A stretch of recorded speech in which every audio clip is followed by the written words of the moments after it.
Hello everyone, আসসালামু আলাইকুম। Welcome to my another new blog. তোমরা সবাই কেমন আছো? আলহামদুলিল্লাহ, আমি অনেক ভালো আছি। এই কয়েকদিন অনেক ব্যস্ত থাকার কারণে কোনো ব্লগ ভিডিও আপলোড দিতে পারি নাই। আজকে আমি আমার দাদার সাথে চলে গেছিলাম আমাদের জমিতে। তো এই তো দেখো, এখানে কত সুন্দর একটা চাল কুমড়া ধরছে। এগুলো একটু একটু করে আমার দাদা এইসব গাছ লাগায়। আর আজকে আসছিলাম হচ্ছে পাট শাক লাগাইতে। আমাদের যে জমিটাতে পেঁয়াজ গাছ লাগাইছিল ওই জমিটাতে আমরা আবার পাট গাছ লাগাবো। ফার্স্টে হচ্ছে ওই জায়গাটাকে রেডি করে নিতে হবে, মাটি একদম ঝুরঝুরা করে। তাই দাদা এখানে কোবাই নিতেছিল। আর এখানে সব জমিতে যেহেতু চাষ করা, তাই এখানে মেশিন আসবে না, তাই এই কাজগুলো নিজেদেরই করতে হবে। আর এগুলো করার সময় এখান থেকে অনেক পেঁয়াজও পাওয়া যাচ্ছিল। আর এইদিকে দেখো আমার জুতার কি অবস্থা হয়েছে। বৃষ্টি নামছিল তাই মাটি অনেক ভিজা, এগুলো সব জুতায় লেগে গেছে।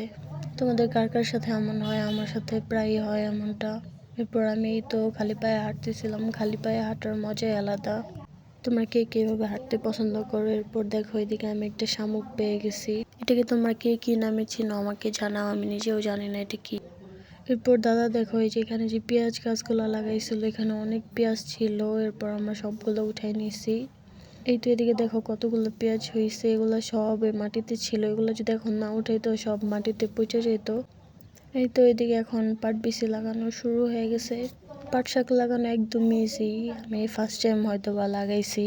তাছাড়া অন্যান্য গাছ লাগাইছি, কিন্তু পাট শাক কখনো লাগানো হয় নাই।